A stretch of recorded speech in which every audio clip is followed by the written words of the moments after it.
musicians in bars getting beer. I have Matt. Sam, Hi. and Dave. Hiya. Hi. From Monkey Fighting Snakes. Monkeys Fighting Snakes? Just monkey. One monkey. Well, it might be. Okay, we gotta. There might be multiple We ones. might as well start right off the bat. What the hell does that mean? Okay, well, Great a name. number of years ago, there was a really bad B film called Snakes on a Plane with Samuel Yes. L. Jackson, and there's those times when they have to dub the movie. They have to dub in new words because they swear. I can swear in this, right? I don't know. It's your Sure. fans. Anyhow, I well, got in no any fans. case, there's the classic moment in the movie is when Samuel L. Jackson looks at the camera and says, "Enough is enough. I've had enough of these motherfucking snakes on this motherfucking plane," and it's like the moment.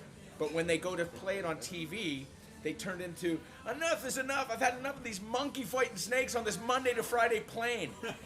And we were like, what the hell was that? We're like, that's the monkey fighting snakes. That's so ridiculous. I said, that sounds like a rock band. So, We're thinking about putting out an album called Monday to Friday Playin'. yeah, possibly. I don't know. But in any case, and actually, and by great happenstance, a guy that we toured in Europe last year in England and in Germany and in Holland. One of the bands that we shared that tour with is a band called Black Olives, which is based out of the UK.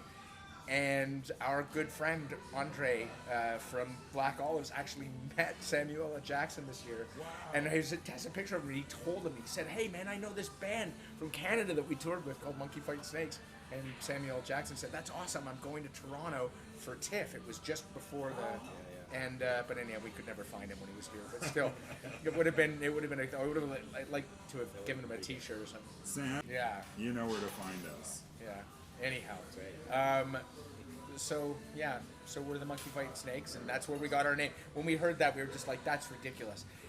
So the initial appeal was that, but after a while, it stuck with me because I was kind of like, monkeys fighting snakes are kind of like evil versus, or no, like clowns versus tyranny. I thought of like snakes are like greed and fucking evil, and I thought petty and small, and monkeys are like clowns. So it's kind of like a pie in the face to the establishment. That was why it stuck with me. I was like, monkeys fighting snakes is not a bad thing necessarily. So, and then we have a new tune actually, probably maybe be on the second record. Might be on the third record, called "Some Days You Be a Monkey, Some Days You Be a Snake," because I think it's also sort of a thing that you go through internally. Really eclectic. It has a kind of it goes back and forth between a surfer beat. It's half sort of blues, hard blues, and half sort of surfer feel. Yeah. We're This playing Friday. it Friday, December 18th, which is, I guess, not quite 2 weeks from now. We're playing at the Duke. It's a monkey fighting Christmas party, and We did our Christmas party last year at the Horseshoe. yeah, that's true. This one is going to be at the Duke. We are from Leslie. We're from the East End, so we're looking for an opportunity to have lots of our friends not having to drive that night. That's It's great. really what it's We're about. at Stratton just right now, just to give them a plug. Yeah, in fact, and yeah, So that's right down the street from your place. Yeah, that's So right. all the Right on the fans of Dave, he lives right here. So Don't come by my house oh, it's easy to find. unless I know you. okay, so that's Friday the 18th, Friday the 18th of December. Christmas party at the Duke. At the Duke, there's no cover, and there's going to be special guests. We're doing door prizes. Our drummer Darren, who couldn't be here tonight because of a ballet recital, not his own, but could have been, he's giving away. There's going to be some bling giveaways. He has cool. he has stuff he's So giving tell me what else do you have in common with the Duke? The Duke is now hosting a jam on Tuesday nights with Jerome Godbout of the Phantoms fame, and he's an absolutely wonderful harp player. Actually, we had the great fortune of having Jerome play on a couple of tunes on our debut record. That's great. And I was saying how I met Jerome when he first moved to Toronto from Ottawa. He was in a band called Still Waters, and I met him in the market, and there was some after hours Shenanigans. yeah, I don't know if I can't remember if it was the Goofs or one of the. Anyhow, it was a good booze can.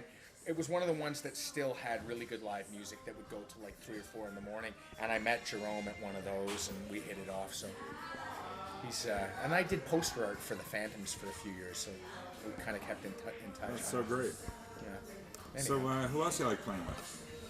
Well, I mean, Dave's in your band. Dave's in my Dave band. We're currently a three-piece, although we sometimes have. me again. There's Dave. Dave playing bass. play Dave the also bass. plays button box and sousaphone and trombone. Really? I'm Yeah. a tuba player. Is that right? Yeah. Right on. Yeah, I've been playing trombone a lot lately on our Yeah, tunes. there's a Played, handful of played a few tunes times that are at gigs. Gonna play a lot more brass coming up. So That's awesome. really hoping to incorporate the sousaphone actually. When did you start your music? I started in high school. Yeah. Yeah, trombone's really my principal instrument. So I played, every single day. I don't know, hours and hours. I was one of those band kids. Really kind of found my existence in high school, my identity with those guys. So cool. Yeah, and then in high school I played in the symphony and the orchestra and all this kind of thing. In university I was in the marching band. I was in the Mustang marching band at Western. So are you part of the songwriter? I've got one song. Yeah. It's called Sally. Yeah. I've got another one that's coming. Coming along. soon? Yeah. So You tell me. might have two in the next record. All right. So tell me about your first record. Then. Yeah. We recorded our first record the way that we really wanted. Like we were extraordinarily fortunate. I used to have a recording studio called Umbrella Sound, and one of my partners at Umbrella was a guy named Joe Carvalho. If you don't know Joe, Joe is he's just the nicest guy and probably one of the best mastering engineers that there is. Anyhow, Joa and some of his pals opened a wonderful room called Revolution Recording. Have you been there? Really nice. Yeah, well, we had the good fortune of we had a producer who really was digging our tunes, named Michael Voivoda, Michael Philip Voivoda. And Michael's pretty good. He's won a couple of Junos as a producer. And, that's great. He's got some cred. But he's a drummer, and we said to him, okay, Same convo. Fraser from Innocent Guns was just saying how his favorite engineers are drummers. Anyhow, The gear guys. yeah. But we wanted to do a record I've been working in studios for years and years, and I've seen the come and go of all the digital and blah blah blah blah blah. When it came time to do ours, we wanted to record live off the floor, and we wanted to record to 2-inch tape. So we did lead vocals. I play guitar and sing and write most of the songs. Lead vocals and guitar solos in the take. And Michael was great that way. He really, he basically was a little bit of a taskmaster, but in the best possible way. He wouldn't let us leave the tune until he thought he had 3 really good takes of it. He got our best from us. He did. He got. I'm really proud of the record. And then so we did it all. It could have been done. Could have been done 40 years ago. We recorded through an old Neve desk, live off the floor to 2-inch tape, and we actually pressed it to vinyl. So we've kept the circles pretty closed. Yeah, and that's "Finish What You Start" by Monkey Fighting Snakes, our first record. Where else do you like playing in town? We like playing at the Horseshoe. We played there a couple of times. We like playing the Cameron. We've played the Linsmore a couple times. We played the Linsmore here in the East End. We like playing Linsmore. East York Rocks. Yeah, yeah. Where else? We played. The thing is, we've played a lot, sort of more outside of Toronto. Yeah, right? that's true. We tend to play 2 or 3 shows in the summer in Toronto, but then try and get outside. Last year we did a European tour, which was pretty amazing. Wow. Yeah, we played. So last summer we were in Frankfurt, we were in London, of course, and then we went up into North England, and we played in the Netherlands as well. Why don't you tell me a funny story from the road then? Oh my God. Can of worms. All bands have the funny stories from the roads. I'm not sure I'm allowed to say. We're there at the bar. We played our show, and it was a lock-in, right? So this is about 2 o'clock in the 2 a.m. The locals are all still there drinking, and Darren and I are at the bar, and this lady comes up and she says, "Right, who's going to take me upstairs for a shag? She must have been 65. That was the funniest part. Like she hobbles in and she's clearly had like way too many. She goes, okay, which of you guys are gonna take me upstairs for a shag? And we fell on the floor. It was so funny. Not that we were trying to be kind and respectful to her, but we were clearly not interested. Everybody has a yes. That's right. So yeah, we played in Quebec. Yeah. This summer we did sort of northern Ontario. What are some of the places we played up there? We played the Levine. So you have a story about North Bay. Well, we were talking about places that we played outside the city. I highly recommend any Toronto bands. It's worth the 5-hour drive to go out to play up in this little town called Levine. It has the Levine Tavern. They actually do a really decent guarantee. Honestly, if you're a little band, they do a decent guarantee and they put you up and they fed us because it's in the middle of nowhere. And then when I got there, we look up on the walls and we see that it's actually part of one of the sort of old school blues circuits. So guys like Morgan Davis and Danny Marks and all the blues guy, Jack DeKaiser. All those blues guys play up there, and I've signed pictures with the owner and on the thing, and you realize it's kind of on the way to some other towns up in the north, but it's a happening little bar. And I played there. The first time I played there was with my cousin Astrid Young. She was touring. We were touring a record for her last year with Victor De Lorenzo from the Violent Femmes was the producer of that record. He was touring with us, and so we had Victor and then Astrid, who she doesn't like to make a big deal about this at all, but she's Neil Young's sister, and she can totally hold her own. Like she's a great singer-songwriter, and she's a joy to play with. There's my plug for Astrid. So she's your cousin. She's also my cousin. It's true. Well, so how does that happen? Is that through marriage or that's my. You're not related to Neil? No. I don't try to make too much of a deal of it as well. She's Okay, related actually, to Neil, you're not really. I am. My mom was born Penny Young. My grandfather, Bob Young, Robert Young, who's now gone, as is my mom, is Neil's uncle. My mom and Neil were first cousins and actually lived together in the same house for a period of time. You got a PONO on you? Hey, I printed it to vinyl, Neil. Fuck, I can't do better than that.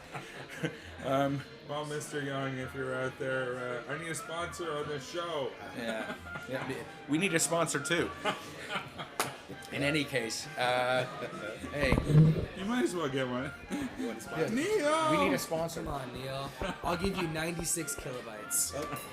He didn't want 96. I told him we had to we ended up mastering it, our digital version at 192.24 because he was like, otherwise it's still muddy. We went last year when he was here to Massive Hall. We saw him in Massive Hall, and he was incredible for sure. And then because of the family connection, we were able to go backstage and we met him. Nice. And of course, we had a copy of our album, so that was a highlight for me. Wow, get to meet him, and we handed our album right to him, which was pretty fantastic. Wow. So, yeah. You never know who you're going to meet on musicians in bars getting beer, right? Oh, jeez. In any case, it's been whatever. I'm not saying that it's helped in any way, shape, or form. No. Well, you guys are obviously rich and famous. Where's the biggest place you played? Where is the biggest place I've played? Our biggest place would be the 12 Bar. Yeah, we played the 12. That's true. We played the 12 Bar in London, England. So this is many. It's iconic place right on Denmark Street. So you've heard of Tin Pan Alley. This is one of those places. All of the fancy guitar stores and all that all along there. This was the place to go. The place underneath Elton John and Bernie Taupin's apartment was the 12 Bar, and fantastic. I mean, it's like in England. It's like where rock and roll royalty, the Faces and like all these bands. It's a real club. We didn't get to play at Keith Moon's, but we did play Robert Plant's local bar. Yeah, we met played his cousin or his second. Yeah, cousin we met. or something. Yeah, we met Robert Plant's cousin at the Kidderminster at what was it again? The Boar's Head. Boar's Head. Yeah. Used Yeah. to be one of those in town. Well, that's great. Well, so what else you want to share with us? We've written the second and third records and can't wait to record at least the second one soon. We're still shopping around for a studio, which is why I want to talk to Fraser. Sorry. Fraser Laser. No, we'll get yeah. In any case, we're looking for looking forward to 2016.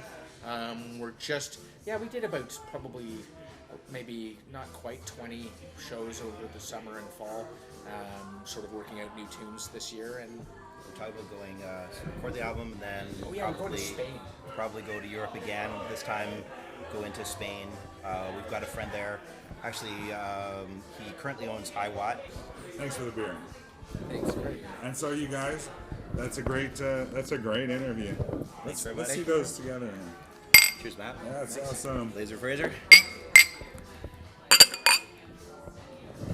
Awesome.